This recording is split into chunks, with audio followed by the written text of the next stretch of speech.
on Juneteenth Friday. Rest of the holiday weekend wet, upper 80s. Richard Weathing at the Weather Channel for Town Square Media, Tuscaloosa. It's 80 degrees in Tuscaloosa. It's time for the Miller's Edge with four-time SEC champion and two-time national champion Christian Miller. Once again with Christian Miller taking him down. Here's college football playoff national champion Christian Miller on Tide 100.9 and 12:30 a.m. WTBC.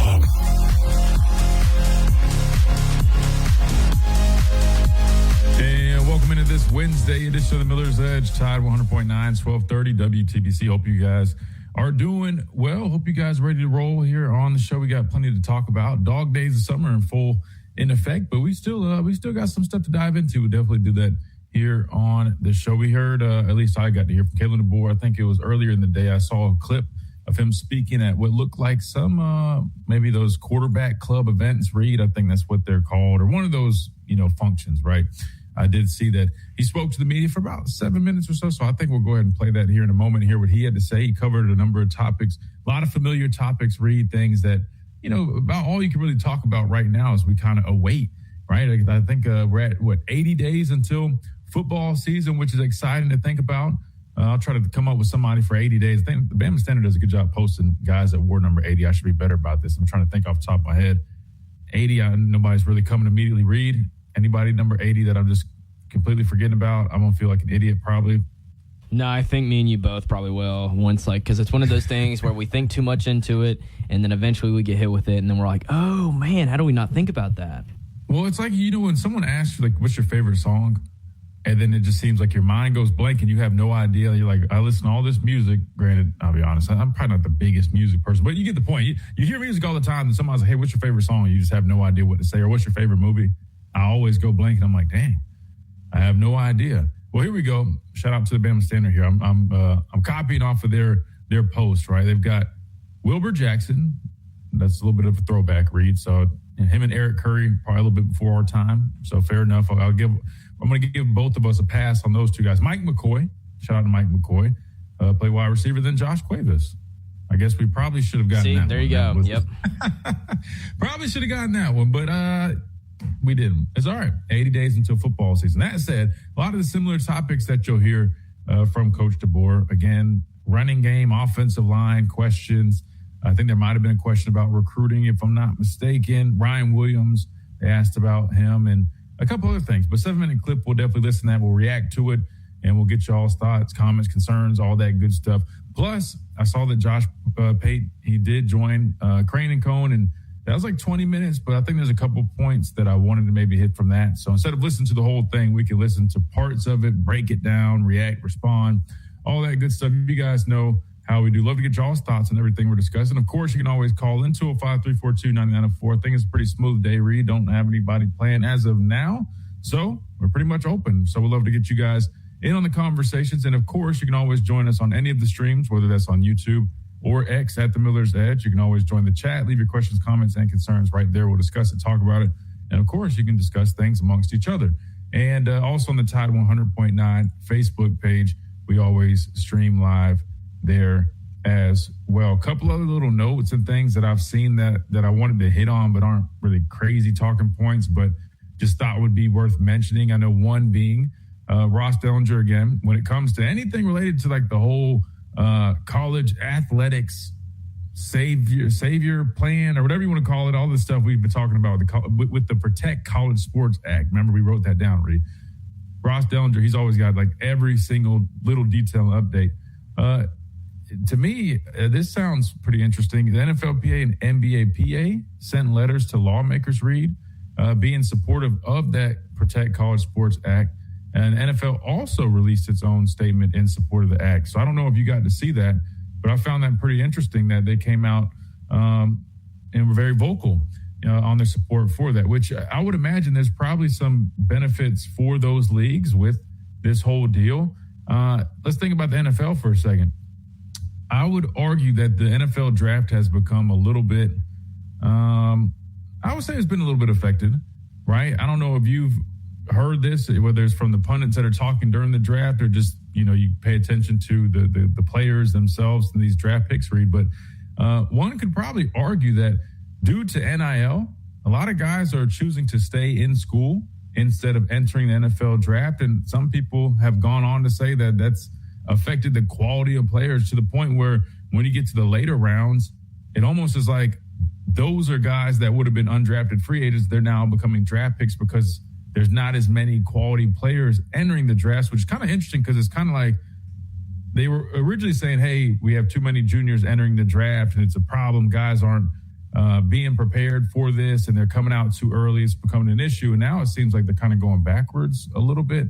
Regardless, you got the other leagues coming out in support of this. So I guess as long as the Big Ten and the SEC can figure out their ends of it, which we already heard that there are some things that they wanted to iron out a little bit, hopefully this can move forward, Reed, and hopefully serve as some sort of solution. But in regards of the NFLPA and the NBAPA, it looks like there's a short little memo, but it does just read that both of these organizations appreciate the bipartisan effort that has gone into developing the Protect College Sports Act from Senators Cruz and Cantwell, Schmidt, and Coons, and believe that the bill includes several important provisions designed to protect college athletes, including guaranteeing NIL rights and providing medical and health care benefits. We encourage continued meaningful stakeholder engagement and negotiations to further strengthen the bill as it moves through Congress to ensure college athletes are protected and empowered. So from their perspectives, right, NFLPA, NBAPA, those are both designed to protect players, right? I mean, I can speak on that as a former player. They offer a lot of resources for guys, whether you're currently playing or a former player, and it's all about looking out for the guys, right, protecting the guys. So it makes total sense that they highlighted those key points because, remember, one of those being the health care provided for college athletes, something that I don't think has really been done. When you're in the program, it's, at least at Alabama, I can speak on Alabama's behalf. I mean, it's great. Again, I mean, braces, glasses, I mean, everything, even outside of just football, I guess things that you would think of are injuries, they got you covered. But this would protect folks, I guess, outside of those windows, which is great. So really cool to see those organizations stepping up and offering their support. Then it looks like the NFL statement. I think this is it right here. The National Football League applauds Senators Cruz, Maria Cantwell, Eric Schmidt, and Chris Coons for the bipartisan leadership in introducing the Protect College Sports Act of 2026. Healthy, stable, and thriving collegiate athletes is essential to the future of American sports, including Olympic sports. And this legislation is an important step to achieving that for the benefit of all college athletes and institutions alike by utilizing proven models like the voluntary pooling of media rights under the Sports Broadcasting Act, which supports broad, fan-friendly distribution of NFL games. This legislation will support college athletics and ensure fans will be able to access their favorite games across today's changing media landscape. The league looks forward to continue working with congressional leaders as this bill moves through the legislative process. Excuse me, if I can finish that. Reed, any thoughts on that? You think, it makes sense that they're coming out in support of it? Think it's a little random? Think it kind of is all tied together? I do notice NFL went a little bit further and mentioned the whole media rights deal that's been, I guess, discussed in this whole proposal. NFLPA and NBAPA were more just like, hey, man, you guys are representing players and have their best interests. We're all for. NFL, of course, they're talking about the money side of it. We all know it's a business. Anything come to mind with this? You're just kind of like, oh, that's cool. Makes sense. No, I think it does make sense, Christian. Just the fact that, and once again, I just think that it's just another step toward the right direction. And I've said it again, it's not maybe the permanent solution, but I'd rather there be a partly solution than there be no solution at all. Fair enough. Yeah. Like I said, don't know what that really does, if that helps tremendously with getting everything pushed, or if it's just hey, we just want to look like we're supporting it because this somewhat includes us, since these are the players that will be joining our league. I don't know. A lot of times people just do stuff for, I guess, the public perception of looking good. Maybe that's this. I don't know. But hopefully they do have some, good intentions with this. I don't know. I just thought it was interesting. We got to hit a timeout, though. When we come back, we'll talk some Alabama football. We'll hear from head coach Kalen DeBoer, who spoke to the media yesterday. 7-minute clip. We'll listen to the whole thing. We'll respond to it, get his thoughts on the latest coming out of, I guess, Tuscaloosa. As we talk about dog days of summer in the media. They've got their own dog days of summer going with their summer conditioning program. We'll hear from head coach Kalen DeBoer next right here on the Miller's Edge, Tide 100.9, 1230 WTBC. Quick timeout. Jeep Dodge Ram, Tuscaloosa's destination for iconic Jeeps. Owner loyalty earns $1,500 cash back on a new 2026 Jeep Grand Cherokee. Do you have cracks or potholes that are dragging down your property's appeal? Hey, I'm Christian Miller, and at Asphalt Restoration, we transform driveways and parking lots with expert repairs, new paving, or resurfacing. Fast, durable, and family-owned quality that you can trust. Don't let small issues turn into big expenses. Call 205-393. Keep AM radio in cars. Message and data rates may apply. You may receive up to 4 messages a month, and you may text stop to stop. This message furnished by the National Association of Broadcasters. Hey, it's Christian Miller, and I wanted to tell you about our friends over at Lamparello Law, Education and Advocacy. Founded by attorney and Professor Adam Lamparello, helping students at every level with mentoring, exam prep, applications, and career planning. Adam also represents students, faculty, and athletes in academic misconduct, First Amendment, NIL, and criminal defense cases. Known for real care and relentless advocacy. That's 800-923-6829. What do you have to lose? Call 800-923-6829. Again, 800-923-6829. 24/7, 365. We've got all your coverage of the Crimson Tide on Tide 100.9 and 1230 AM WTBC.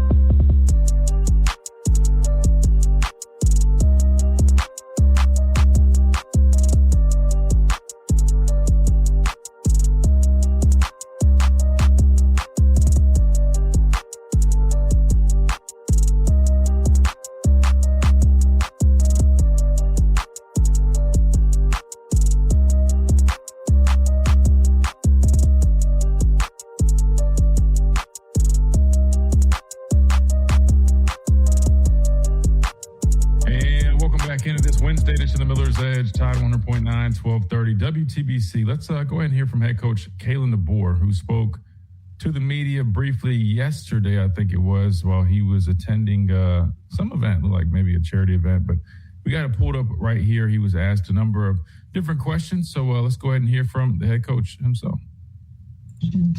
How much does the leadership provided for the player-led practices influence your decision for the starter in the fall?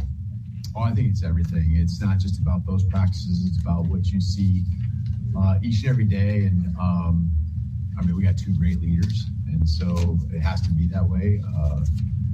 I know that the respect by the team is what it needs to be. They believe in these guys as quarterbacks on the field. They also really love who these guys are as people off the field, and they're great. They're great teammates, and so they've obviously got different personalities. It comes out in different ways, but they attack every day. They go after it with their teammates, and I know the competition's strong right now, and it's going to be that way, I know, through the fall. Coach, what would you like to tell your fan base about how you address the offensive line situation moving forward? The offensive line, right? Well, we brought in a number of players. We had to with the graduation of 5 guys, a couple guys in the NFL, a couple more in the portal. So there were some needs. Of course, we had brought some high school guys in, and the rest had to be filled in with the portal. So they're all working hard. Love the direction that it's headed. Coach Clem, our offensive line coach, has done a great job. Not just from a teaching aspect, but the chemistry. Really pushing them, and he has great high expectations. He's done it at a high level. He knows it's supposed to look like, not just in college, but the NFL. And those guys really, I think, respect that part about it. And his efficiency of teaching, I think, stands out to me, and they appreciate that. Coach Ryan Williams, in his third year with the program, been there your whole time. In this era where people bounce around, what does that mean to you, and how has he developed in his time there, now entering year 3? That's crazy to think that he's already in year 3. Time's flown by. And, I guess first thing I want to say is how proud I am of what he is also off the field, not just on the field. And that's what everyone sees. But, here's a guy that's going to have his degree by the end of December, and that's 2.5 years. He's, full-fledged in the schoolwork, spring, fall, and even right now in the summer. But from a leadership standpoint, he's out front. center with the team. He's a voice. He's one that guys count on. He's a great teammate. And then just, as far as your question, just with, the portal and him sticking around, man, he just, I think he made that commitment when he came. And, he's a guy that just stands by his word. And, I know that there's a lot of opportunities that probably have come across his plate in one way or another. And, I just appreciate who he is as a person and, what he wants to do here in Alabama. And so looking forward to him building on what he's done already in the spring and the summer, leading into a great fall. Kind of the heart of recruiting season getting cranked up. How do you feel about the class so far? Don't have a huge number of commitments, but how do you feel about things? Where things are going? Good number of guys. Another big weekend this weekend. Expect some guys that haven't announced that we are aware of will be with us. And so just getting the right guys. I mean, that's really what it's about. It's getting the right players in. I think we did a good job of that the first couple of years we're here. It shows up in their playmaking on the football field. We played a lot of young guys that started on the field as freshmen or became starters or played starter reps, I guess, that number of reps. And looking for the development of those guys to pay off here this year. The guys that we bring in need to fill the gaps that we have and what we expect with graduation guys to the NFL. And so, I think our staff does a great job of really sorting through it and coming up with the right people to fit our program and make our culture even stronger. You've been down here a few times for senior bowl golf tournaments and recruiting, I'm sure. How important was it for you to make inroads with high school coaches and all that down here in the corridor, both in the Mobile and Tuscaloosa? Yeah, the level of football that's played here has been critical to the success of what we've done, with our tradition here for many years, and it will be critical for our success in the future. And so, it's something that I caught on to really quick when you didn't have to study the program long to figure out where a lot of the great players came from. So we'll continue to really focus hard on recruiting down here, looking forward to many more trips, obviously, meeting the great people here. Since you've been at Alabama, what's been the most surprising thing that, you've seen or noticed? Anything you didn't expect that now after being there for a little bit, you now know, anything surprising? The passion isn't surprising to me because you knew about it, and you spelt it all the way across the country. Throughout many years, it's the expectations and all that. So, that's what I came here for. That's what I signed up for, and so I think that's what a lot of people expect to be the surprise. But that's what was exciting about coming here. It's just it's probably the biggest surprise is how many people outside the state, wherever you go, the following, and it's Roll Tide everywhere. And so that's enjoyable. It's a great part of my job. It's fun seeing all the people from coast to coast, that love the Crimson. And there you have it. That was head coach Kalen DeBoer speaking to the media. I believe it was yesterday down in Mobile. Reed, I'll give you the floor, man. Anything stand out to you? He did hit on the offensive line. They asked kind of what could you give the fans about the offensive line to maybe, give them an update. Again, probably nothing huge since we've talked about it during the spring and heard from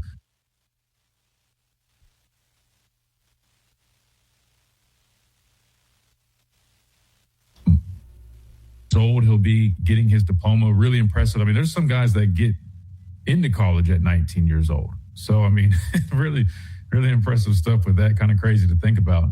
But anything stand out to you with what we heard from head coach Kalen DeBoer? No, I think you touched on it, at least at the very beginning, about the offensive line. He said they're pretty much making good strides, and that's good to hear, at least for what we saw from last season. And the fact that he also mentioned how Clem is pushing them, right? And not only that, but the chemistry, right? Like, these are the guys that you're going to be working around this next season, so you need to know their nicks and their knacks, right? So that y'all flow like a flowing offensive line, right? That it's just one big motion. Of course, there's different executions of it, right? Whether it's pull, outside block, inside block, but if you know how to work around the people to your left and your right, then it's going to make a smooth flowing offensive line, and hopefully coming this fall, a successful offensive line.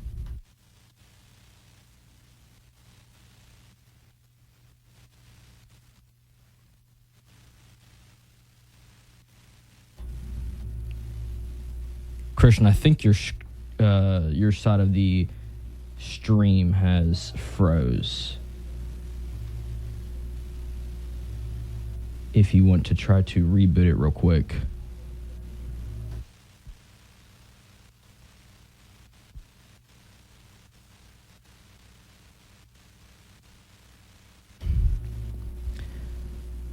Well, while Christian fixes his rebooting, we're going to go ahead and hit a break. But once we come back, Christian will give his thoughts on what Coach Kalen DeBoer said.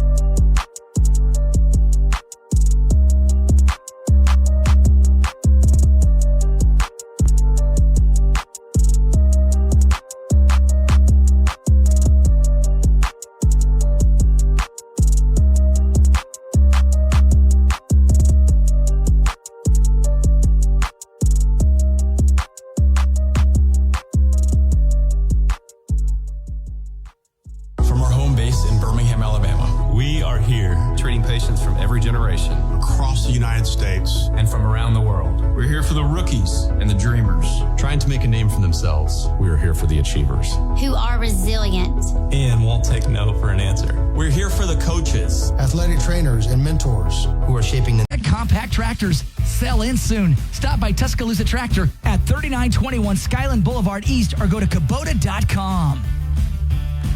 What does it mean to advertise and do your marketing with Town Square Media Tuscaloosa? Melissa started her business in 2014. What would you say to someone considering Town Square Media Tuscaloosa? My experience with Town Square Media has been awesome, and I would definitely recommend it to anyone. I think that this is the first time in my marketing experience that I've been able to see my return on investment. I would definitely say in the past that has not been the case. In this, I like knowing that that's 100%. A lot of the marketing we've done has been radio. You guys have so much more to offer than that, whether it's, websites from targeted marketing to radio. You are kind of a one-stop shop, and it makes doing marketing so much easier. So I would definitely recommend it. For more info on marketing with Town Square Media Tuscaloosa, call 205-345-7200 or click on Advertise with Us on our website. Did you miss any episode on Tide 100.9? Don't worry. All of our shows can be found on Spotify and Apple Music and on demand on the Tide 100.9 app.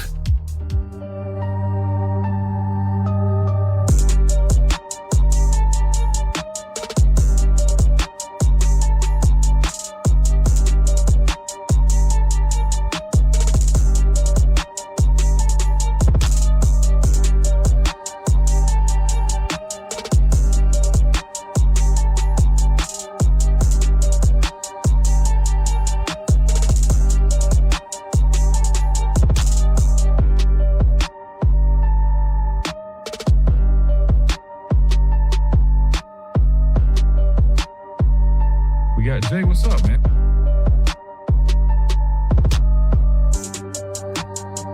And welcome back into this Wednesday edition of the Miller's Edge, Tide 100.9, 1230 WTBC. Sorry about that. I was telling everybody during the break, man. I think Xfinity, they claim that they're improving the service, Reed, but they, in fact, made it worse. I don't know how you managed to do that while allegedly improving things, but it is what it is. I did see a bunch of trucks around the area, so it might have been more of a physical, like hardware issue more so than software. I don't know.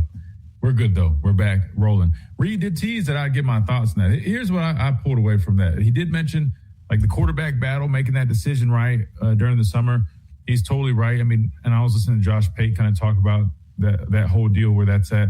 I agree 100%. I don't think anybody's really taken the lead, even though Keelan Russell performed extremely well at 8A, even though I said I believe that he probably gives you the best chances to, getting as far as you probably can, right? And the reason I say it like that is right now, that it's not just me, I think it's pretty shared. Alabama's viewed as like a 9-3 type football team. I definitely think that they could probably pull off 10-2, right? I think the schedule at first seemed a little bit more daunting initially, Reed. I know everybody was kind of talking about that, but I think the more you kind of analyze it, the way I view it now is you got a football team that's going to be very young. There's definitely going to be growing pains, a whole new offensive line, a new starting quarterback. The way I see this is you kind of I'm not saying the first 5 games will be easy games, Reed, but it's set up to where those first 5 games are definitely manageable. So the way I view the schedule is I'm like, all right, if they can get through those first 5 games, granted there's going to be growing pains, but they can get through it hiccup-free, which I don't know how confident anybody or everybody feels with that, knowing that, the one common theme I would say is we've kind of dropped at least one game we probably shouldn't have, and I feel like there's probably one of those type of games in that first 5-game stretch. That being said, back to the quarterback battle before I start getting off my point. I don't think anybody really has taken the bull by the horns just yet, and they asked kind of about how that process looks right now, and that is important. During the summer, you got summer workouts, you got 7-on-7s, you got a number of different things that guys will be going through, and it provides them opportunities like you were just talking about, Reed, with the offensive line, growing, meshing, gelling, but also establishing leadership, which definitely comes from the quarterback position. So I think those guys are going to be putting in a lot of work in that regard right now. So that's pretty much all you can do, 7-on-7 workouts and leadership. Then, of course, once training camp hits, the true battle resumes, and I think we'll have a little bit more clear of an answer once we get there. But I would say right now it just does feel kind of like this is a neck-and-neck battle, even as well as Keelan played, just because, seeing Austin Mack throughout the spring outside of just A-Day, he did some really good things as well. So while Keelan Russell definitely gained some very good momentum from A-Day and the spring in general, I think it's still very much alive and well, that quarterback battle. Moving on to the offensive line comments, he spoke very highly of Adrian Clem. I haven't heard anything bad about Clem whatsoever. In fact, totally the opposite. I think it's going to turn out to be a really good hire, Reed. He talked about the respect. What did I say when we first heard that Adrian Clem was going to be the offensive line coach? I said that, as a player, I understand how it is to have the right voice, right?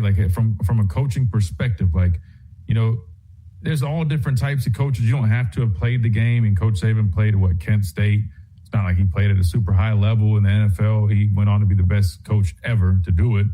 But when it comes to especially position coaches, man, it's learning from somebody, right? Players have a certain respect for guys that they know have done it, right? There's just a different connection sometimes.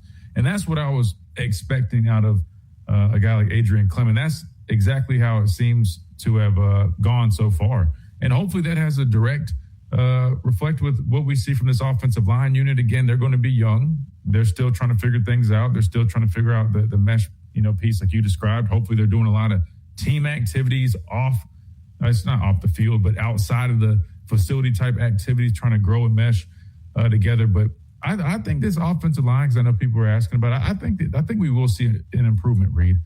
I don't know the exact ceiling for the group. I just don't, because there's a lot of factors, a lot of new faces. But I think it will be better. And that is encouraging because we know it has to be. And to be fair, the way I view it is they don't have to be necessarily like a top 25, even top 50, I don't think. I don't think it has to be that. It just has to be enough. It just can't be what it was last year. It has to be enough of a priority where it's balanced, where it can help open things up, where it can help take pressure off the quarterbacks. And I think as long as they can achieve that, they should be in a much better position. That said, I think that's very doable, right? And I think as long as you set those kind of expectations for this group, I think you should be in good shape. Just don't go into it thinking there's going to be a complete 180. Might be a little bit more like 45 or maybe a 90. Even 90 would be great. Yeah. Maybe not a 180. And Christian, I think too, I remember we had this conversation right when this schedule was dropped, right? Was this 2026 schedule more favorable than the 2025? And really knowing now that our offensive line, like you said, is going to have plenty of new faces and a new coach leading the way, I think the schedule kind of, in a sense, really makes it for where there can be some, those errors to happen early, right? Because we start the season off at home against East Carolina, unlike last season where we did start on the road against a Power 5 team in Florida State, right? But then we also start SEC play right after that on the road. So I think this schedule kind of forbids a little bit of, learning from the mistakes early, right? Because out the gate, we were we had to come ready to play. Like, no credit, you got to come ready to play every game. But when it's a Power 5 team like Florida State on the road for the first game, unlike this first game this year, when you're playing at home against East Carolina, you're able to have a little bit more leeway, if that makes sense. No, I think it makes perfect sense. And just to hit on that, I mean, I'll put the schedule here on the screen real quick so you guys can see it.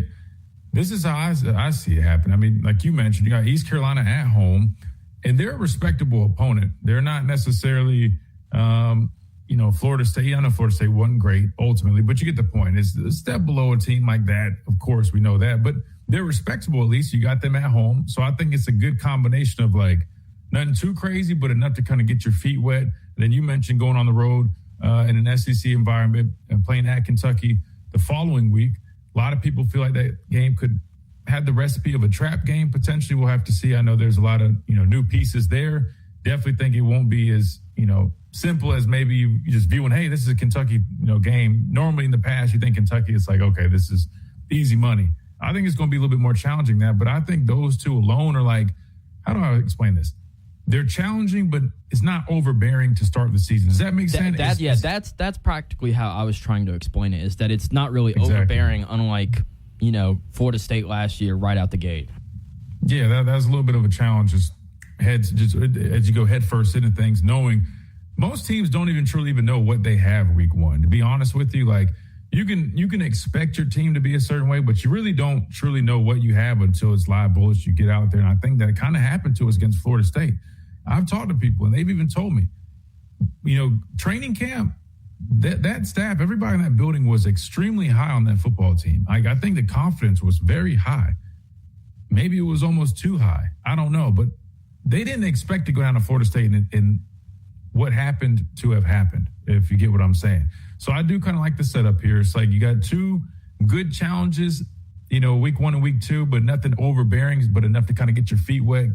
Maybe iron out some of those growing pains. You got a revenge game with Florida State back at home. Hopefully, guys feel that emotion from it. There's a lot of guys on this team, right? Retention was very high that played in that game last year. I expect them to come out hot for that one. Then you got South Carolina again at home. Another very solid opponent, right? Record's not really going to speak for it, but they've got good players. We always know South Carolina plays us tough. I guess the point I'm making is the theme is you got good challenging games that are completely doable, right? Completely winnable. Probably not just going to be some easy feat, but I think that's good for this team. I think that's what they need, because the point that I'm trying to make, a long-winded way of saying, by the time you do get to the Georgia, Tennessee, A&M, and LSU stretch, I feel like a lot of those growing pains are going to kind of be out the way. I think Josh Pate was saying that, like, you'll have a good idea on what you have by the time you get to that point, right? Like his point was, hey, you don't have that Georgia game week 3 when you're still trying to figure things out, when the offensive line is still trying to, figure themselves out, when the quarterback is still, hell, you might be trying to figure out who the true quarterback is still at that point. We don't know. The battle could extend a couple games into the season. So all that I say to basically say that I could see this team, if they do figure things out, if they have a more consistent running game that offers them some more balance, if the defense can kind of patch up some of defense has been very solid last couple of seasons. There's no denying that. But I think consistency at stopping the run, affecting the quarterback a little bit better. I think if they could fix those two things, I think they could be even better as a defense. We'll have to see if they've done enough in the offseason to get to that point. But I think this team could end up sneaking out a 10-2 final record if all those things go right. But that's the big if, right? I mean, because to be fair, I could see a floor being an 8-4 team, which people get frustrated hearing that. But when you think about it, Reed, I mean, again, Georgia, they're going to be a good football team, right? I mean, sometimes these games come down to one possession, right? A couple big key moments in the game. And fortunately, a lot of those have really fallen in our favor last few years. Think about it. Auburn on the road last season, we had a couple gutsy calls that ultimately helped secure that. I mean, forcing a fumble, like South Carolina, that could have been a loss. Exactly. Right? But the ball fell in our favor. Even going back 2 years ago, we played South Carolina. Same deal. So my point being is, when you hear people say 8-4, don't freak out and get mad and then start cussing at people. Because to be fair, when you play a competitive schedule and you play in a conference like the SEC and these games come down to it, you just never know which way that ball is going to fall. And fortunately, it's been kind of falling in our favor. That being said, you got Georgia, you got Tennessee on the road. I don't know too much about Tennessee right now. We'll have to kind of wait and see, but I just know it's tough playing at Rocky Top. Then at A&M, I'll be honest with you. I mean, I think Mike Elko's doing a phenomenal job. I'm seeing the way they're recruiting, right? I mean, I think they've already got like almost a handful of 5 stars. It feels like probably 2 or 3, but still they're not slowing down anytime soon. And then LSU, I know no one really knows what they'll be, but I know you have a good chance of being pretty good when you have some good football players, and that's exactly what they got via the transfer portal. And I think Lane Kiffin's a great coach alongside, Weiss, his offensive coordinator. I think they're a great duo, and they do some really good things. So it's going to be an interesting deal. But yeah, I mean, it's same old talk that we've been talking about. Nothing's really changed, but I guess it's just kind of resurfacing. I guess last but not least, he had mentioned the recruiting deal. He did mention that there's some guys that I don't think he even used the word expect. I'm pretty sure he said like they anticipate being with them, right? So it sounds like the silent commits. I've been saying Gales is a silent commit. I'm like, I think he's one of those guys he's referring to. Like, I would be completely shocked if Gales ends up going somewhere else. I think he's pretty much a silent Alabama commit. The other guys he might be referring to, maybe the defensive lineman. I'm not too sure about that one. The Gales one, I'm like almost positive that you'll hear him commit to Alabama very soon. But that being said, it's kind of interesting. I guess we'll monitor that. Let me ask you this, Reed, before we hit this break. Do you think, because there's a lot of noise about the recruiting right now, and again, people have to remember, when you have a very small class like that, your rating is always going to be much lower, right? I think the example people use is Southern Cal had like 30-something commits. They ended up being a top class. The quality or the average, I guess, rating of their commit was probably a little bit lower than some of the other classes below them. But because you have 30-something players signed or committed, it ends up making your class a little bit higher. When you only have, 7, 8 guys currently, they're probably going to cap it around 15, maybe 16. They're naturally going to be lower. But even that being said, Reed, the caliber of players right now, I think you got Elijah Haven, both quarterbacks, Seaborn, I think they're both 4 stars, and Newkirk. Everybody outside of that is listed as a 3-star recruit, which, again, doesn't necessarily matter. But my question to you, Reed, is do you think if they do, in fact, get Gales, a couple of these other probably silent Bama commits that are, I think probably respectively probably top 150 type players, maybe say they had 2 or 3 more of those guys, do you think that's enough to silence some of the critics right now? Or do you think people are still they're so stuck on seeing Alabama football in top 5 recruiting, I think, for the last, 15 plus years? You think they still just aren't going to be ready to accept that, even though really, like we just mentioned, the logistics make all the sense. The size of the class means you're already going to be lower just given the numbers themselves. Yeah, no, Christian, I think the critics are just always going to criticize. Let's just be honest here, right? That's just naturally going to happen. But I've always been a factor of quality over quantity, right? Because you could get, like you said, like USC, a lot of those guys. But the matter of the fact is there's going to be some of those guys that if you get too many, that they're having to compete with others for spots. And at the end of the day, you can only have 11 on offense and 11 on defense. So some players just might not be able to play. And with this current era, transfer portal, NIL, some people are going to get flushed out. So I'm really wanting guys that are quality-based players that fit the system and we know can contribute on whatever it is on special teams, offense, defense, however, to buy into the standard and help Alabama succeed. Absolutely. I agree with you on that one. Let's hit the timeout when we come back. I know we got Hunter on the phone lines.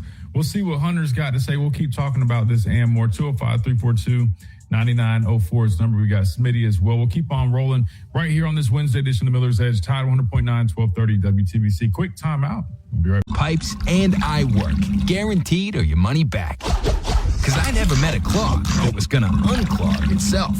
Green Gobbler. Let the gobbler get it. Hey, it's Christian Miller, and I wanted to tell you about our friends over at Lamparello Law, Education and Advocacy. Founded by attorney and Professor Adam Lamparello, helping students at every level with mentoring, exam prep, applications, and career planning. Adam also represents students, faculty, and athletes in academic misconduct, First Amendment, NIL, and criminal defense cases. Known for real care and relentless action. Once all the tickets are sold, you don't have to be present to win. To purchase tickets, Venmo at Brandon-Massengale or bring cash to Jess Sumner at Cypress Supply. From our home base in Birmingham, Alabama, We are here treating patients from every generation across the United States and from around the world. We're here for the rookies and the dreamers. Trying to make a name for themselves, we are here for the achievers. Who are resilient. And won't take no for an answer. We're here for the coaches. Athletic trainers and mentors who are shaping. That's 800-923-6829. What do you have to lose? Call 800-923-6829. Again, 800-923-6829. Tide 100.9 Tuscaloosa weather. Here's your Tuscaloosa and West Alabama forecast. A lot of rain on the way here over the next several days. We have a flood watch in place through 7 p.m. Friday night. Showers and storms expected here this afternoon. As we'll see those temperatures climb to 87. Storms continue tonight, 74. More heavy rain and storms tomorrow and Friday. 81 tomorrow, 86 on Juneteenth Friday. Rest of the holiday weekend wet, upper 80s. Richard Wedding of the Weather Channel for Town Square Media, Tuscaloosa. It's 83 degrees in Tuscaloosa. Your front row seat to all things Alabama. Tide 100.9 and 12:30 a.m. WTBC, the home of Alabama Crimson Tide sports.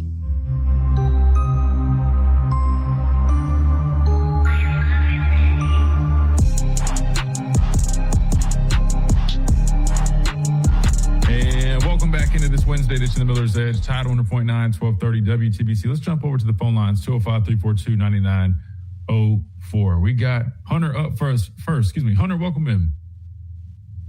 What's up, Christian? Hunter, what's going on, man? Not much, man. How are you? I can't complain, man. I can't complain. Another day, another dollar, man. Talk to me, man. Are you quizzing us today, or are you jumping in on this conversation? I got a tough question for you. Oh, hell, man. All right. Let's hear it.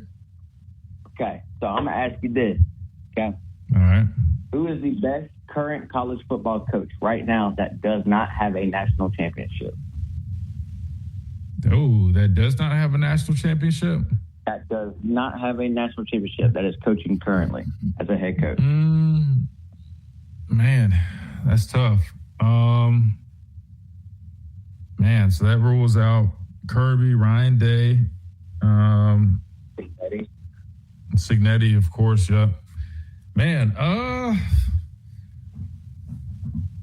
I mean, listen, I really like Lane Kiffin. I know people talk a lot about what he has not won, but I just think when you look at what he was able to do going to a place like Ole Miss, the consistency he had there, building that program to be what it is, just my time being around him, just knowing how smart he is. He's a great offensive mind. I understand the theatrics off the field, but I think Lane is a great coach. I mean, I like Dan Lanning a lot. The consistency that he's had at Oregon has been great, especially the regular season. I mean, it's been very impressive what he's done. I guess just postseason wise, need to probably gain a little bit more ground there. That's tough, man. Let me pull up a list, man. Reed, you want to throw any names out there while I think on this? I mean, of course, you got Kalen DeVore, Sarkisian in that conversation maybe, but Marcus Freeman, Notre Dame. Oh, yeah. That's a good one. Yeah, dude. Yeah, Marcus Freeman's a great coach. Yeah, I might have to go with Marcus Freeman on that. I mean, this is tough, man, to be honest with you. This is a tough one. I know it's subjective, but I really do like Marcus Freeman.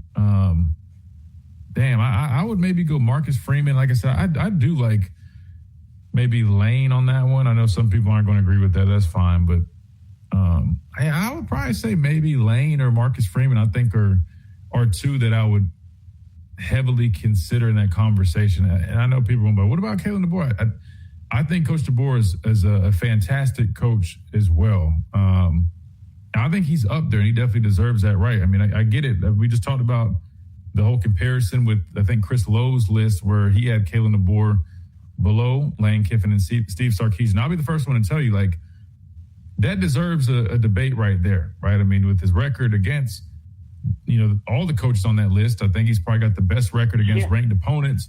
Really, he and I told my dad this yesterday, he checks every box in terms of if you put him side by side next to any of those coaches like Sarkisian, Lane Kiffin, and various others, he'll check every box and have an advantage on every single one of them, except for probably the losses that you shouldn't have taken. That's the biggest thing that's working against him. And I think it kind of is a little bit of it just kind of deducts from his points, if that makes sense. I don't know how to explain it, but that's it. Really, if you ask anybody on the outside looking in, that's all they go to. Nobody can argue, his record against ranked opponents, his ability to lead a team. He brought Washington to a national championship. Alabama went to the SEC championship year number 2. But it's just the games, the losses that he shouldn't take, I feel like kind of hovers over his head, and it somewhat kind of knocks the perception of Coach DeBoer. I mean, what do you think? I guess you can give me your answers to your first question, and what do you think about that? I mean, that's kind of the same thing with Sark and Marcus Freeman. I mean, Marcus Freeman lost to NIU in 24, and then goes to or plays Miami and A&M last year, lost to both of them, and then DeBoer lost to Florida State last year, and then Sark loses to Florida. He should have never lost to Florida. And what do you think was worse, the Florida loss or the Florida State loss for Alabama? Florida State. It was definitely Florida State. But see, I think also too that then when you also add, go ahead. Just went into OT with Mississippi State as well, and didn't they go to OT with Kentucky too? I don't remember, if I'm being completely honest with you. I'm gonna look it up actually. I don't remember, but I'll just say this. I think, and maybe it's just because Alabama, they did.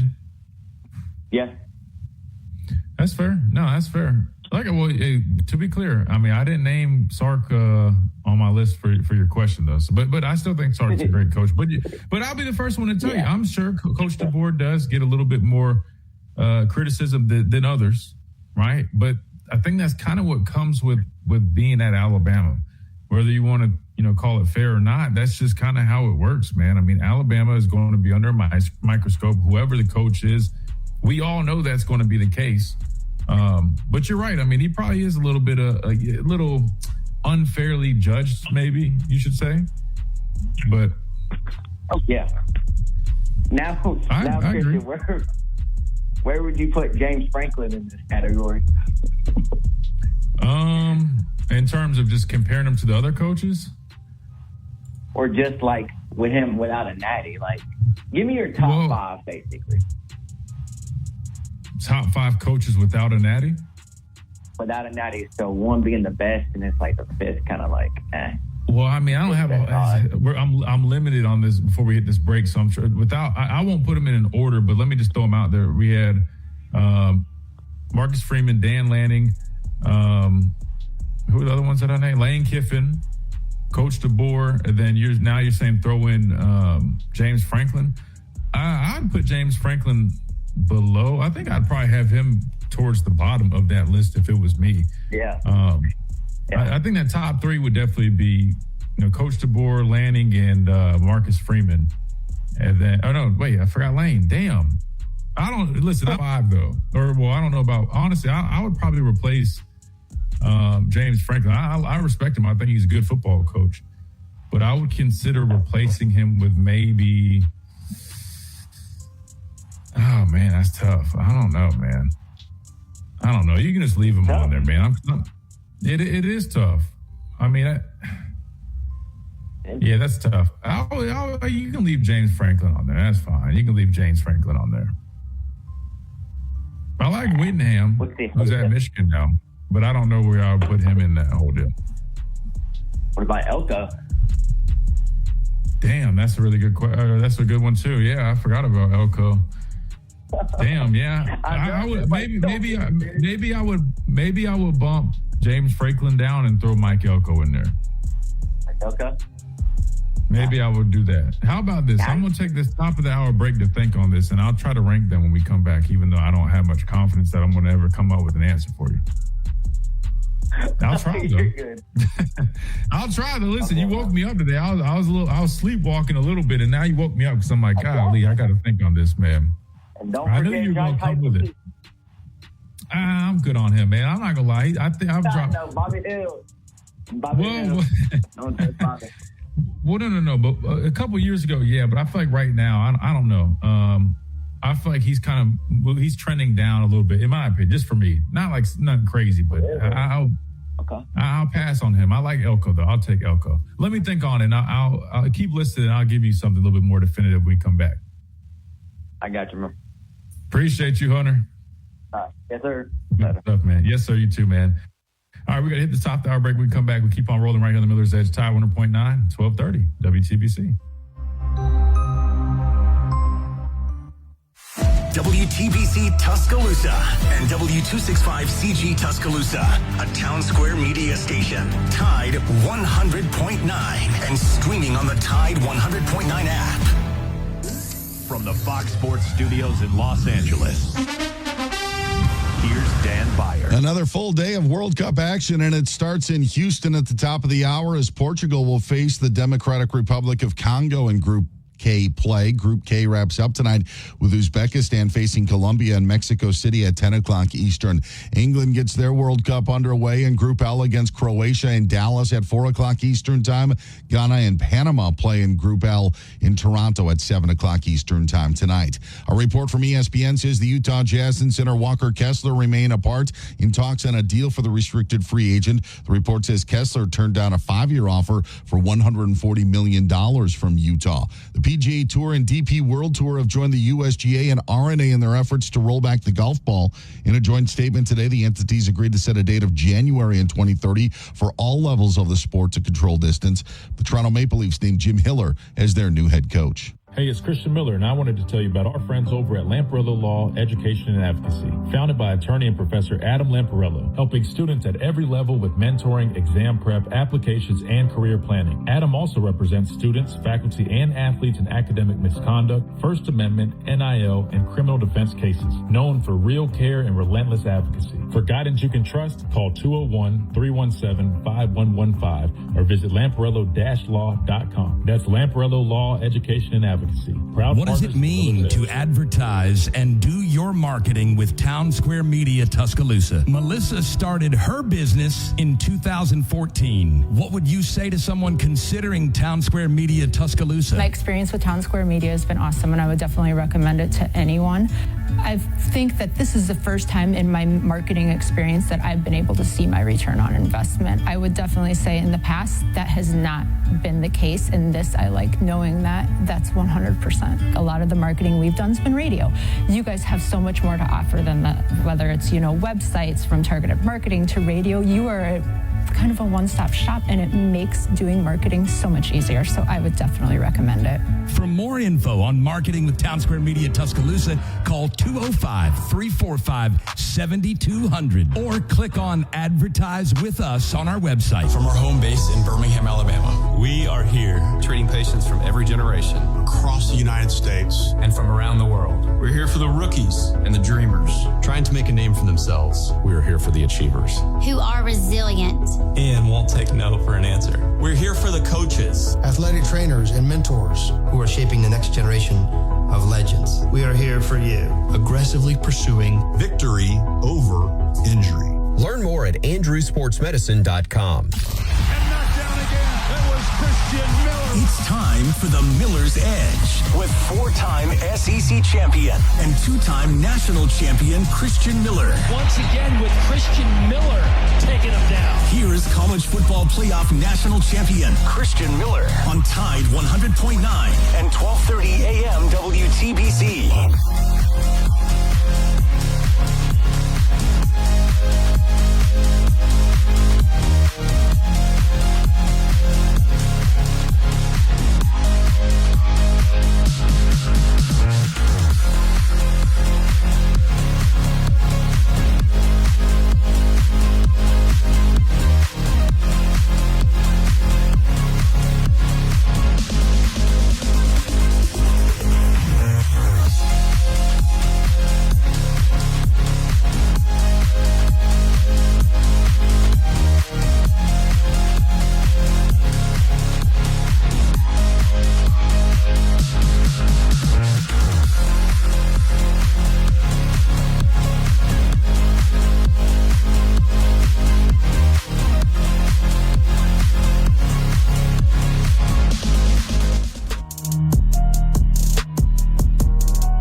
welcome back into this Wednesday edition of Miller's Edge. Tide 100.9, 1230 WTBC. Reed, I got to throw that question to you, man. I can't be the only one sitting here struggling with this one. Hunter asked a great question.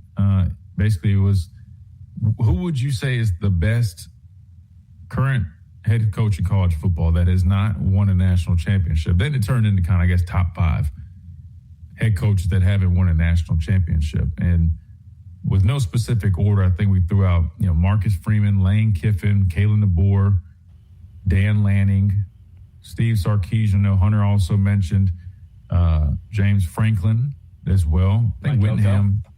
Yeah, Mike Elko was another one that came in there. I think Whittingham's a good coach as well at Michigan. Do you have any thoughts on that? You don't have to rank them necessarily, but is there one or two maybe that you feel like are a little bit higher than the others on that list for top head coaches currently that have not won a national championship?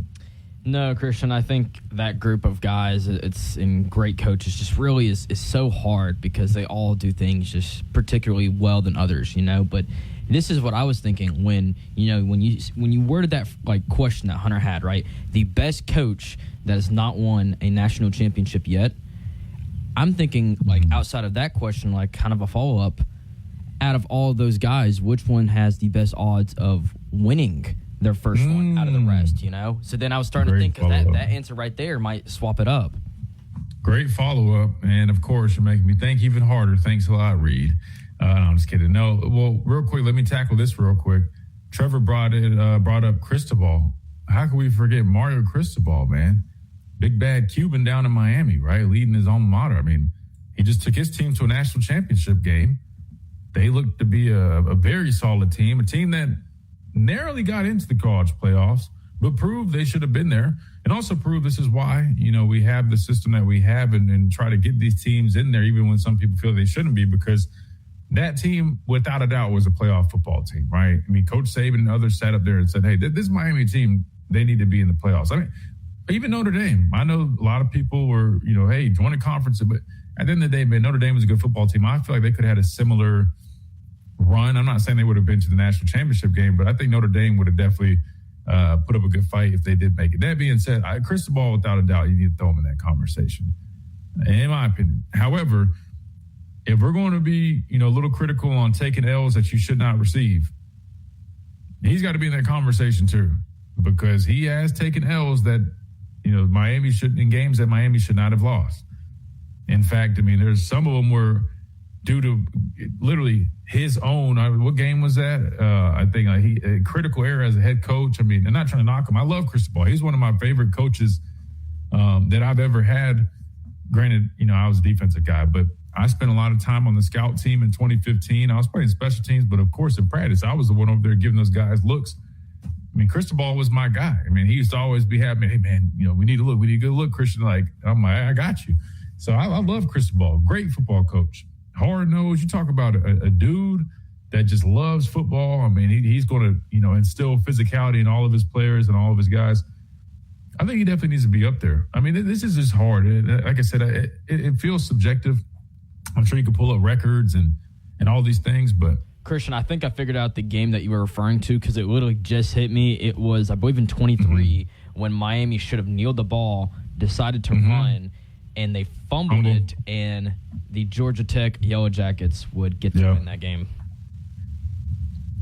I was going to say, I want to say it was Georgia Tech, but I wasn't entirely sure. I'm never sure on anything. That's why I always say, if I'm not mistaken. But yeah, there's a couple of those moments and a couple of games where they were favored that they should have won, and unfortunately they dropped the ball. So I think it's only fair. You guys know me. I'm not ever going to, at least I'm going to try my best not to hold one person to a standard that I don't do the others, right? That's not right. I'm all about calling it even, right? Even if it just, when it comes to bias, I try not to do that. I try to just be fair. I think it's only fair that we knock Cristobal a little bit for that. So he's kind of similar to Kalen DeBoer, man. They both made it to a national championship game. They didn't win, but they made it. They've also kind of taken some L's that they probably shouldn't have taken. So I guess they're a little similar in that regard. That said, I don't know. I said I was going to try to come out with a ranking. I don't know. It's tough because even when you just mentioned Elko again, I forgot. I would probably put him in that realm, but if you're going off of, I'll end on this before we go back to the phone lines. If you're going off of results, if you're going off of head-to-heads, winning percentages, and all those good things, all those metrics, the stats, I would say it's kind of hard not to put Kalen DeBoer at least, in the realm of being at the top, right? If not the top, at least maybe the second. Because, again, I don't have these numbers pulled up, but how many times have we seen graphics where it's like Kalen DeBoer's record versus top 25 opponents, Kalen DeBoer's records against, the top head coaches or whatever these records or these stats they throw out. He's always I think he and still currently maybe holds the best winning percentage against ranked opponents currently, out of all coaches or something like that. I've seen stats like that. Yeah. And he holds the head-to-head against Sark for sure, Dan Lanning for sure. I guess Kirby Smart now too. I mean, right? He's still 2-1 against Kirby. I know they beat us in the SEC championship game, but that was the first time Kirby beat Coach DeBoer, right? The other two, we got the better of them. So he holds the head-to-head over pretty much everybody. I don't think he's played Lane yet. Mm-hmm. He will this year. We'll kind of see how that goes. But, yeah, I feel like he definitely doesn't get enough respect, Reed. But here's the but that I keep bringing up, and I'll add another layer to it. Because, again, we just said statistically and all the analytically, he takes the cake. He should at least. However, the but is we brought up the one being the games that we, shouldn't have lost, right? Those definitely, I feel like there's a little bit of a cloud that kind of hangs in there. But here's the other thing. I think the other part of it too, Reed, is just the eye test. Yeah. And me being a former player, man, the way I watch the game, I'm just going to be honest with you. I'm not trying to make it seem like I watch it better than other people, but I'm just saying, I know I'm a fan in the sense of I'm not playing. Yeah. But the way I watch football games, man, I watch it from a very technical standpoint. I was going to say, like a different perspective. You know what I'm saying? It's just and I think a lot of people, whether they're sports pundits, they don't even have to play the game, but when you watch it from a fan perspective versus when you're watching from a technical perspective, and again, you don't have to be a former player to watch it from a technical perspective. I know a lot of people that do that aren't former players. I'm just saying that's how I tend to watch these games.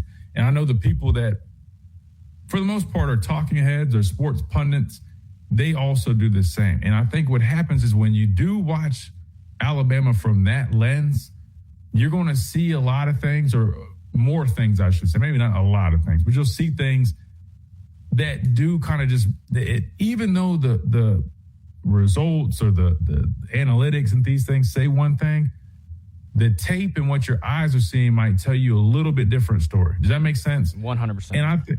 And I think for me personally, it's not that I'm trying to not give Coach DeBoer all the love he deserves when we're saying these conversations, but when I watch some of our games, right, and I'm looking at some of the technical things, and I'm just like, man, when I watch the Oregon football team play, it looks a certain way, and then when I watch us play, the inconsistencies that I see, it also looks a certain way.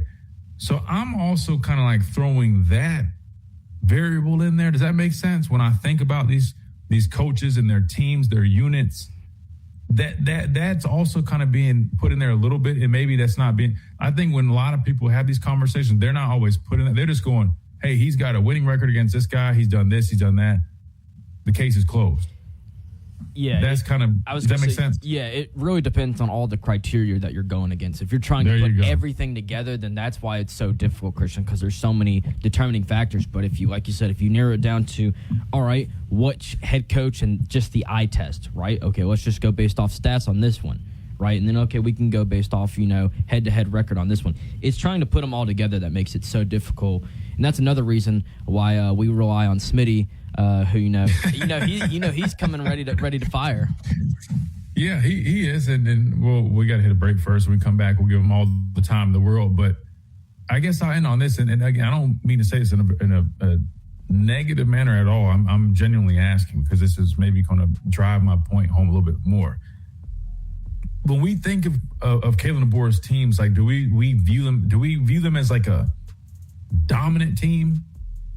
like even going back to his Washington time. I didn't watch them consistently. I'll be honest. I went back and watched some, but like, I don't know. Maybe it's just me. I don't know. I don't think I'm the only person that shares, but I don't know if I view his football teams as dominant necessarily. I view them as, they're definitely, very offensively driven, right? Defensively, they've been a lot better since he's been at Alabama. Kane Womack's done a nice job, but I just you get what I'm saying? I don't know. Maybe it's just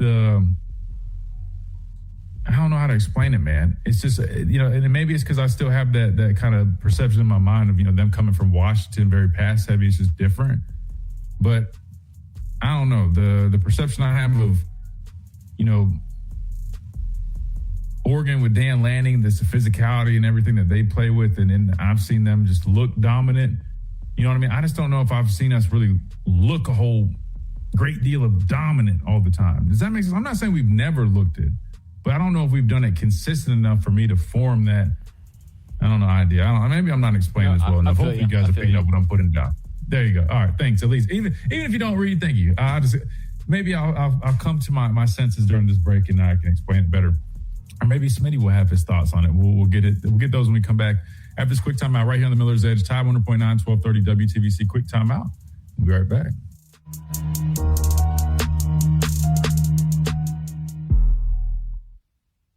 That are dragging down your property's appeal. Hey, I'm Christian Miller, and at Asphalt Restoration, we transform driveways and parking lots with expert repairs, new paving, or resurfacing. Fast, durable, and family-owned quality that you can trust. Don't let small issues turn into big expenses. Call 205-393-9149 for your free estimate today. That's 205-393-9149. Asphalt Restoration, where smooth roads start. Roll Tide. From our home base in Birmingham, Alabama, we are here treating patients from every generation, across the United States, and from around the world. We're here for the rookies and the dreamers, trying to make a name for themselves. We are here for the achievers, who are resilient and won't take no for an answer. We're here for the coaches, athletic trainers, and mentors who are shaping. It's quick, it's easy, and it's free. Go to mylocalcustomers.com today. That's mylocalcustomers.com. Mylocalcustomers.com. Tide 100.9 Tuscaloosa weather. Here's your Tuscaloosa and West Alabama forecast. A lot of rain on the way here over the next several days. We have a flood watch in place through 7 p.m. Friday night. Showers and storms expected here this afternoon. As we'll see, those temperatures climb to 87. Storms continue tonight, 74. More heavy rain and storms tomorrow and Friday. 81 tomorrow, 86 on Juneteenth Friday. Rest of the holiday weekend wet, upper 80s. Richard Wedding at the Weather Channel for Town Square Media, Tuscaloosa. It's 85 degrees in Tuscaloosa. Breaking news, bold opinions, and pure Crimson Tide spirit. Tide 100.9 and 1230 AM WTBC.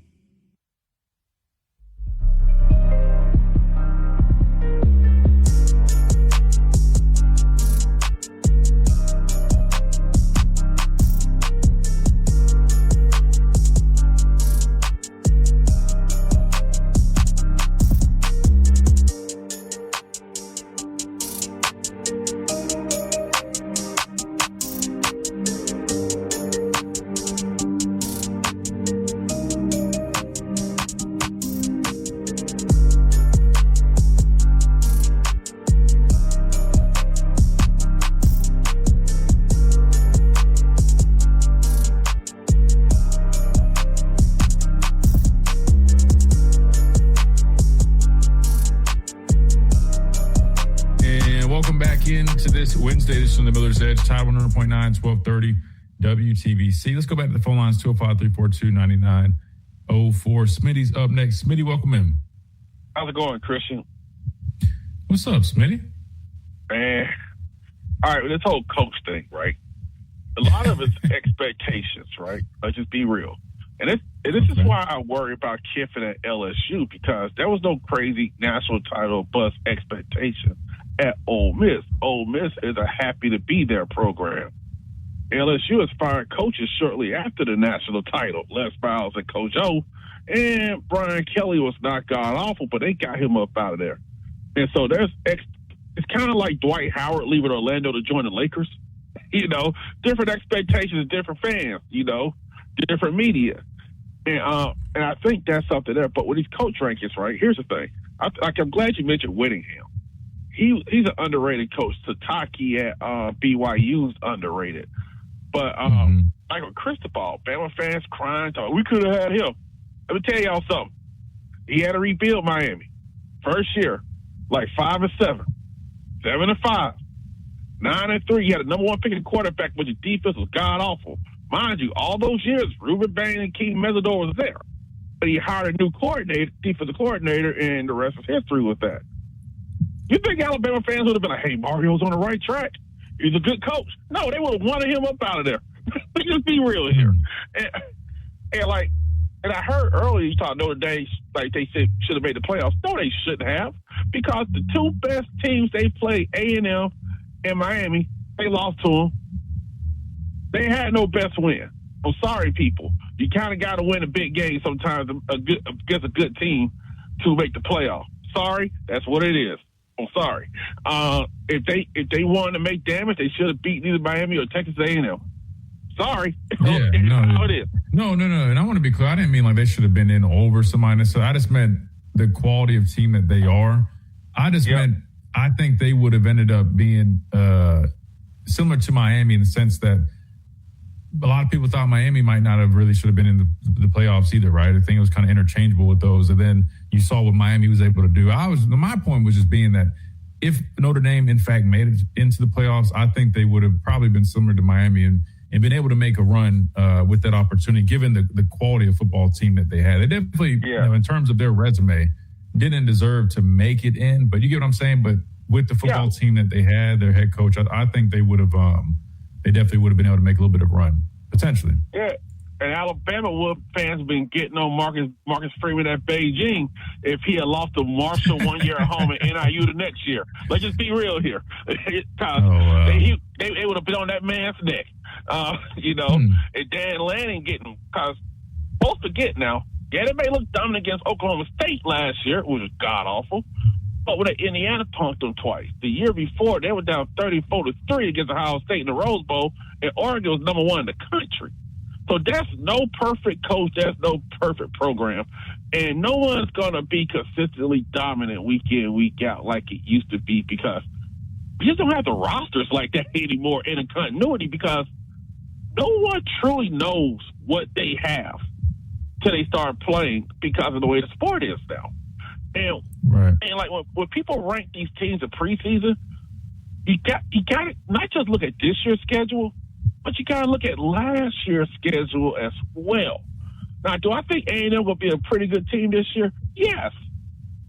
But if you look at last year, because I remember this, the only top 8 team in the SEC they played last year was Digger's Texas team, and they got smoked. Now, this year they play. They go to Alabama and they go to Oklahoma this year, coming season. And like people talking about the 8.5 Alabama, the 9.5 for Georgia, because Georgia and Texas got the best odds at 9.5, the best over under. But folks got to consider the 9-game SEC slate now. So that's an extra game against a better opponent. So that win total will go down by 1 for everybody. I just think people just got to understand there is a new college football.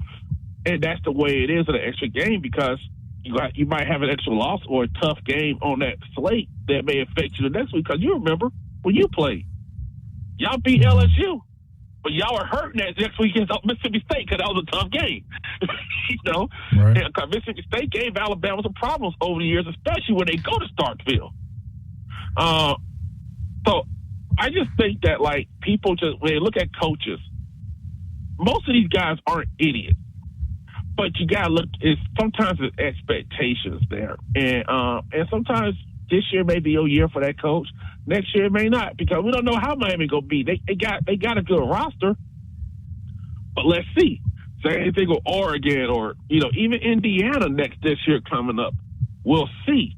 And I just think everything's a year-to-year basis now. If you get what I'm saying. Mm-hmm. Let me ask you this, Smitty, because this is, I'm genuinely just curious. No, I'm curious because, and maybe it's, I told you, or I was saying earlier, when I watch football, I try to look at it from more than just the final score, more than just, stats on a sheet or analytics.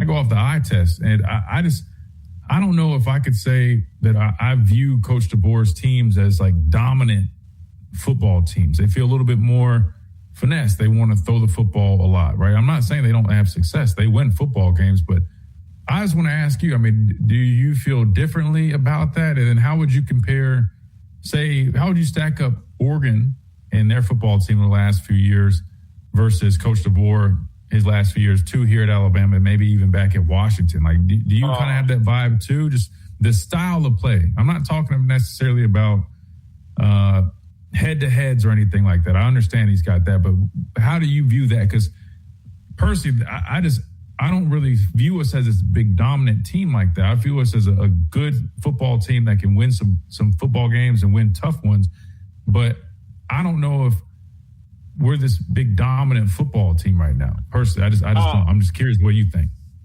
As a guy who has the quad box on every Saturday for college football, who watches everybody, it's like not just the SEC. Oregon was not this physical juggernaut last year. Like, hey, we're gonna line up and make you quit. They weren't. Good team, but they weren't, and they had a lot of injuries at receiver, stuff like that. Ohio State was this dominant team. They just played a weak schedule. When they played the teams that could match them physically, like Indiana, Miami, you saw what happened. Texas and Ole Miss weren't necessarily lined up and be the most physical teams out there. They weren't, but they won games. And remember, Texas rushing attack was awful too. Not bad as Alabama, it was pretty awful. But, Alabama kind of makes the news on everything. They kind of, they get more clicks, everybody. Ole Miss with Lane Kiffin, he's not necessarily line the ball up 45 times and make you quit. He's a pass guy. But the thing is, when you win games, no one says anything.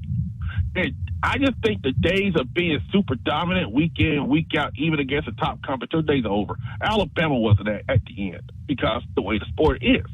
And so I just look at it as, well, I like them to dominate everybody, beat them 55-0, sure. But I am not going to apologize for winning the game because the way the sport is now. I just look at it. Yeah. Yeah, no, and I was going to say, like, I've always said this. I mean, in Coach DeBoer's defense, or any coach for that matter, I mean, there's 1,000 ways to skin a cat, right? I mean, and I've said that. If you can win football games, you can win football games. Even at Alabama, it might not look the same as it did. They might throw the ball a whole hell of a lot more. They might not run it as much or have the same level of success. But if they can put points on the board and stop others from scoring points, that's really all that matters at the end of the day. I'm a firm believer of that. I can get behind that. My thing is, when we talk about dominance, I'm not even just saying so much the score. I know I mentioned that. That's part of the metric. But the other is, can you line up and play a physical style of football? Can you make the other team quit? Can you do what you want to do? Or are you letting the other team control what you do? That's what I would define as being a dominant team. And I don't know if I can say yes to a number of those. For example, even as from running game perspective, right? Like, I feel like to be a dominant football team, you've got to be able to line up and run the football at will. You might not have to make it. Yes, it needs to be a priority. But what I'm saying is, you can still want to throw the football. That might be your bread and butter. But in the critical moments where it is, imperative that you do run the ball, whether that's your 4-minute offense, end the game, right? Whatever the situation may be, fourth or third and short, instead of resorting to trick plays, you should be able to line up and say, we're going to run inside zone, duo, whatever the case is, and we're going to pick up this conversion. We haven't been able to do that. So that's where my question comes in. I just pulled up these stats. And again, I mean, the stats aren't everything, but Oregon also was 20th nationally. And I will agree with your point, right? Level of competition that they played on a week-to-week basis was not the same as Alabama. We had 4 straight ranked opponents. I do take that into consideration. But I still got to give credit where it's due. Oregon was able to run the ball for, on average, 199 yards per game, which put them at 20th in the country, versus our whatever we were, right? Like 118 on average for, us being, 120-something in the country. Like, those are factors that I'm also including when I talk about just being dominant. But again, that's just my perception. That's why I'm asking you. I want to know somebody else's opinion. And again, that's not a knock. That's just an observation.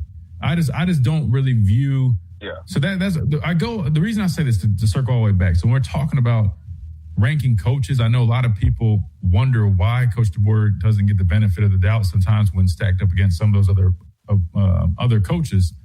And I'm just saying, I think that is kind of being thrown into the equation as well as a little bit. I think it's the unexpected losses, and then just not from an eye test, it doesn't always have that same perceived dominance or that look. Does that make sense? Well, yeah, I get what you're saying. And Oregon, their problem last year wasn't running the football. It was actually passing against better teams. Right.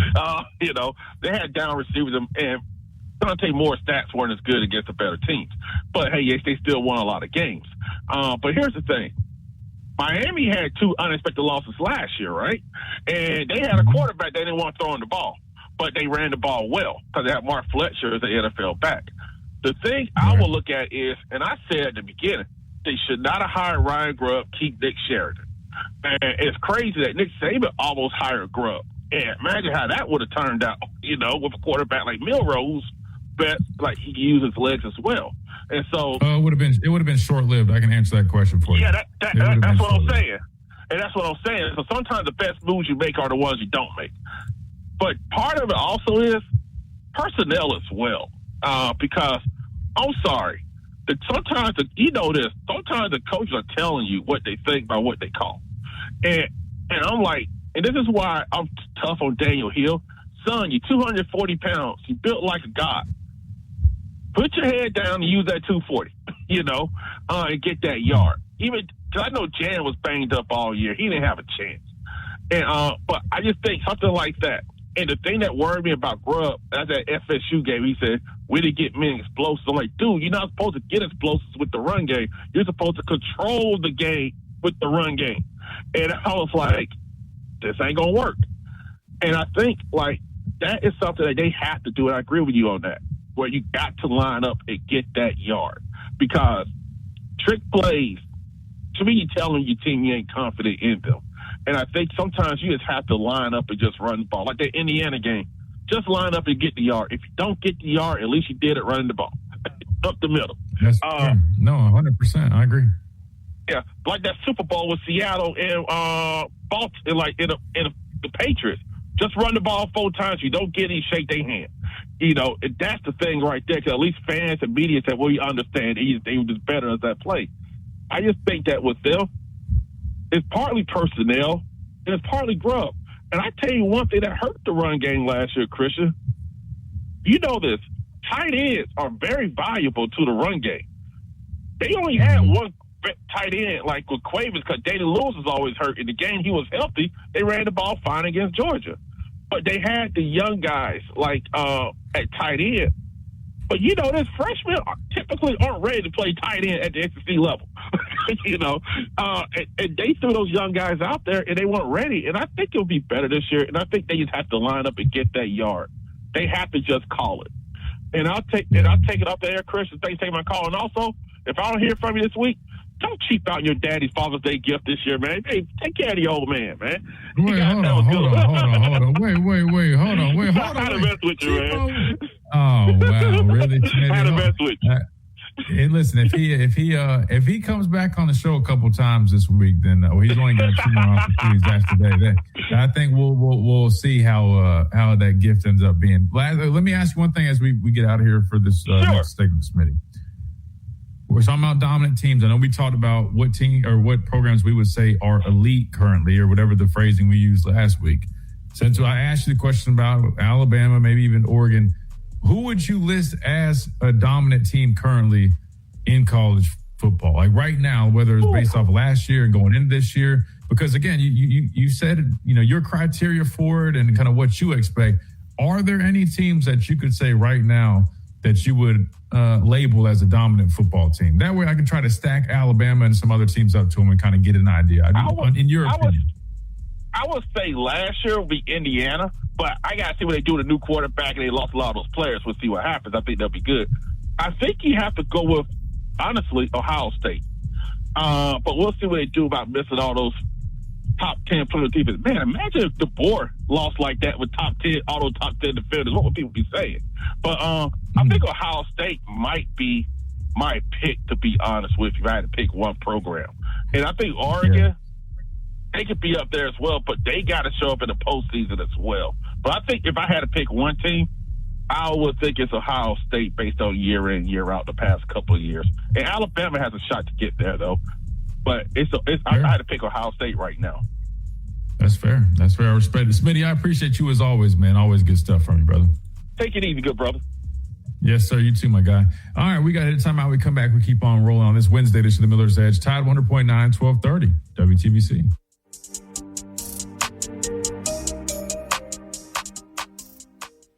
Do you have cracks or potholes that are dragging down your property's appeal? Hey, I'm Christian Miller, and at Asphalt Restoration, we transform driveways and parking lots with expert repairs, new paving, or resurfacing. Fast, durable, and family-owned quality that you can trust.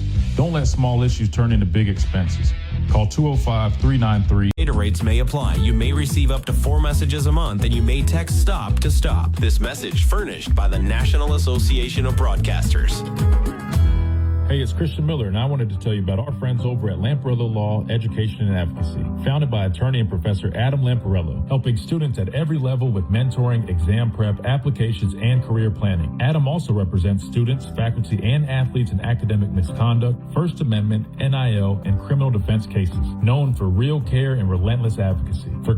Ask your doctor about Tremfya today. Call 1-800-526-7736 to learn more or visit tremfyaradio.com. Roll Tide all the time. This is Tide 100.9 and 1230 AM WTBC, the home of Alabama Crimson Tide sports.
Tide 100.9, 1230 WTBC. Just got done talking with Smitty, and of course, always a good conversation. Reed, I gotta pass it over to you, man. I want you to chime in and give your thoughts on what we just talked about with Smitty. I guess you can piggyback off the last part, man. If we had to pick one, we're talking about dominant teams and kind of what that looks like. Would you agree? Like your criteria is pretty similar. Like, well, let me start there.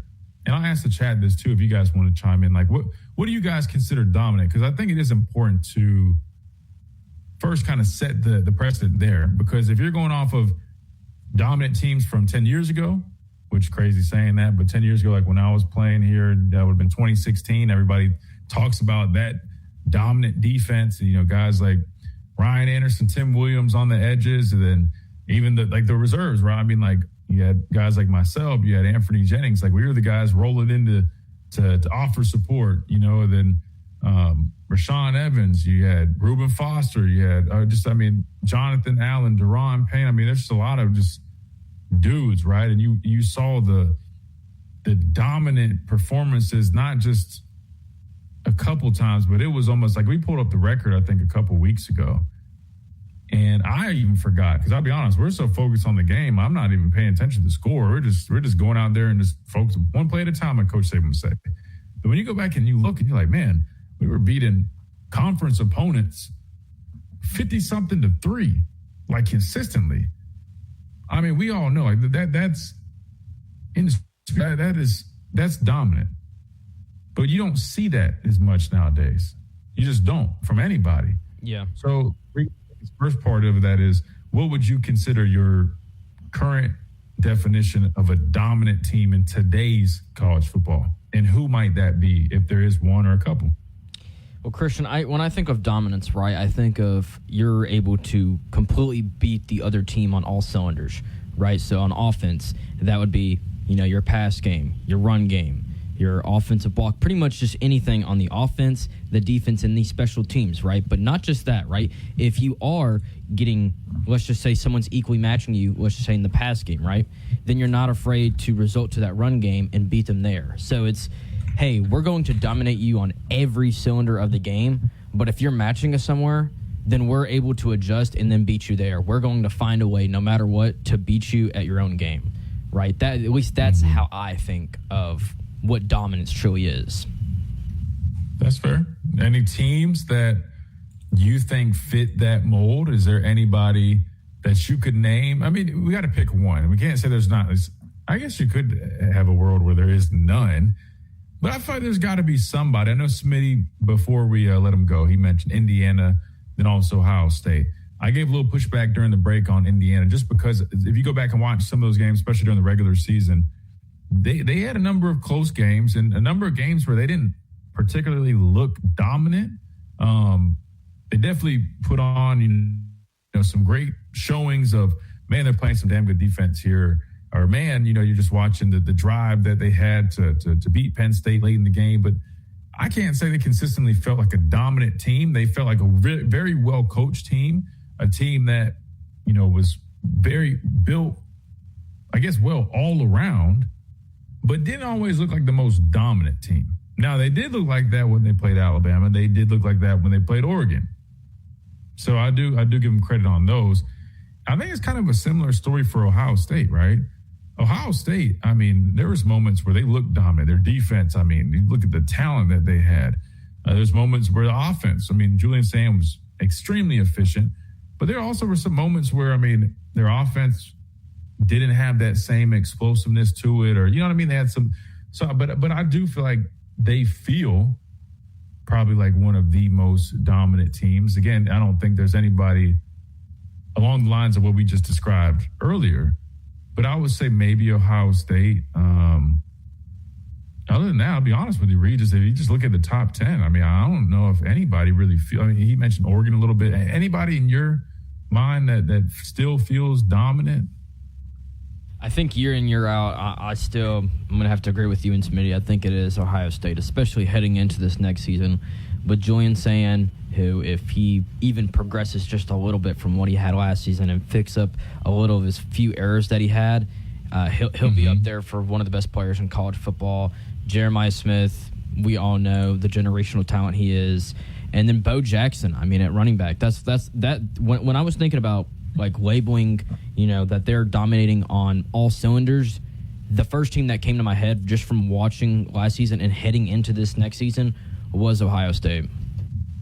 Yeah, I mean, I think that would probably be the closest thing to it maybe right now. Similar to what we came up with when we said, what was that? I think we had a conversation about like top programs or something like that. I can't remember what it was. I think we ended up walking away with Ohio State, but it's interesting, Reed. The more you look at all the teams just from last football season, it's hard to say there really is any dominant teams left like that, which I know this sounds I know we're going all over the place here, but it almost makes me wonder. It's like, man, as much as we do complain about NIL, is it as big of an issue as we like to make it? I mean, when you think about it, I mean, if you don't have dominant teams, that typically signifies that there's some decent parity going on. So maybe it's not as big of an issue. I mean, it definitely is an issue from hey, this is not sustainable.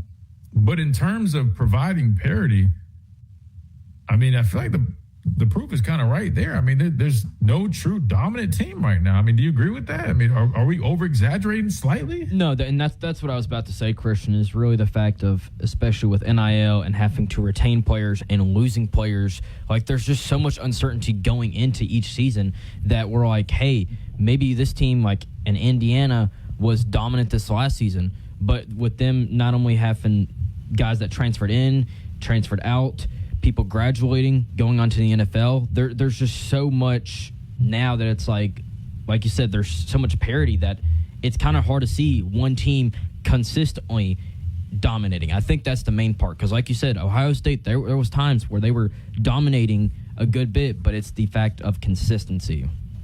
Yeah, I agree. Consistency is the biggest, I guess, the difference here, right, between what you used to see, right, there was consistent dominance, you know, whether it was Clemson, whether it was Alabama, and even Georgia for a couple of years. And then now it's like, man, I don't even know where to start when you talk about a consistent dominant team. I don't even know if that exists. It's hard to find one. We got to hit timeout. We come back. We close things out on this Wednesday. This is the Miller's Edge.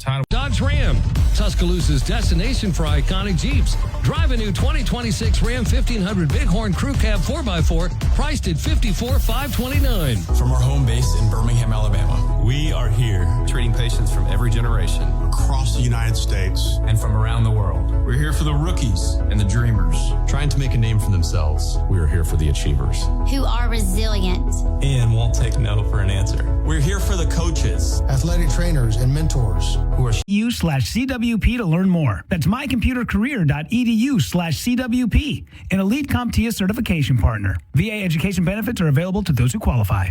Hey, it's Christian Miller, and I wanted to tell you about our friends over at Lamparello Law, Education and Advocacy. Founded by attorney and Professor Adam Lamparello, helping students at every level with mentoring, exam prep, applications, and career planning. Adam also represents students, faculty, and athletes in academic misconduct, First Amendment, NIL, and criminal defense cases. Known for real care and relentless advocacy. $1,000. Great atmosphere, outstanding customer service. Where they do that at? Bama Entertainment, where the odds are always in your favor. Take exit 45 off 2059, sponsored by Ray. What does it mean to advertise and do your marketing with Town Square Media Tuscaloosa? Melissa started her business in 2014. What would you say to someone considering Town Square Media Tuscaloosa? My experience with Town Square Media has been awesome, and I would definitely recommend it to anyone. I think that this is the first time in my marketing experience that I've been able to see my return on investment. I would definitely say in the past that has not been the case. In this, I like knowing that that's 100%. A lot of the marketing we've done has been radio. You guys have so much more to offer than that, whether it's, websites from targeted marketing to radio. You are kind of a one-stop shop, and it makes doing marketing so much easier. So I would definitely recommend it. For more info on marketing with Town Square Media Tuscaloosa, call 205-345-7200 or click on Advertise with Us on our website. Tide 100.9 Tuscaloosa weather. Here's your Tuscaloosa and West Alabama forecast. A lot of rain on the way here over the next several days. We have a flood watch in place through 7 p.m. Friday night. Showers and storms expected here this afternoon. As we'll see those temperatures climb to 87. Storms continue tonight, 74. More heavy rain and storms tomorrow and Friday. 81 tomorrow, 86 on Juneteenth Friday. Rest of the holiday weekend wet, upper 80s. Richard Weathing at the Weather Channel for Town Square Media Tuscaloosa. It's 86 degrees in Tuscaloosa. Stay locked in, Tide fans. This is Tide 100.9 and 12:30 a.m. WTBC, the home of Alabama Crimson Tide sports.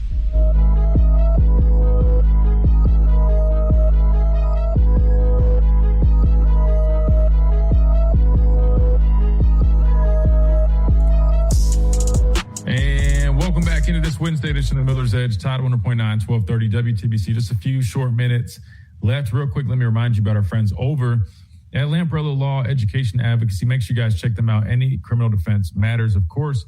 If you need any assistance with any of those issues, it could be academic misconduct, NIL situation, they got you covered.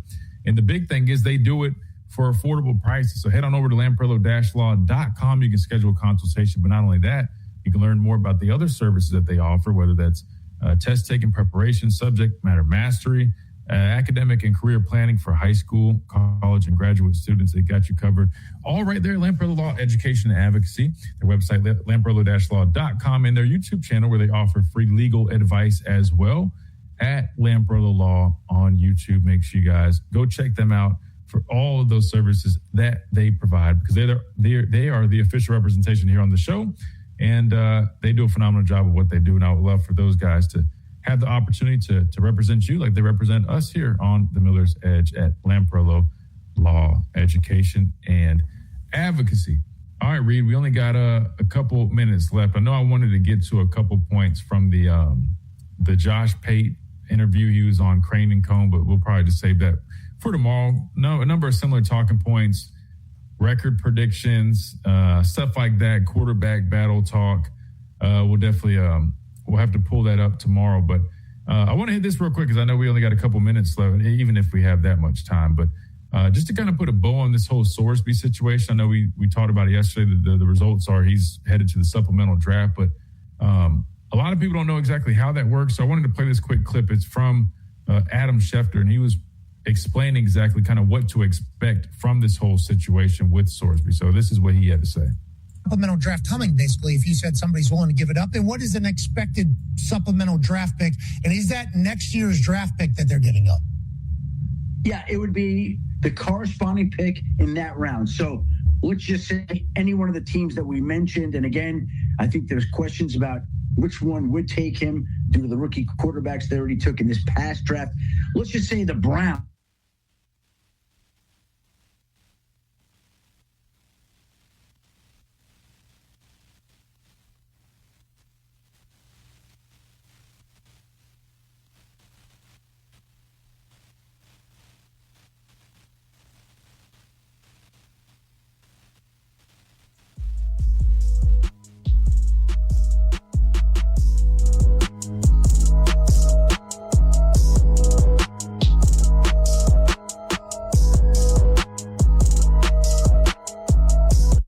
Everybody, yes? No. No, it's not like they go team by team. They just send it in. We will put in a bid in this round, I believe.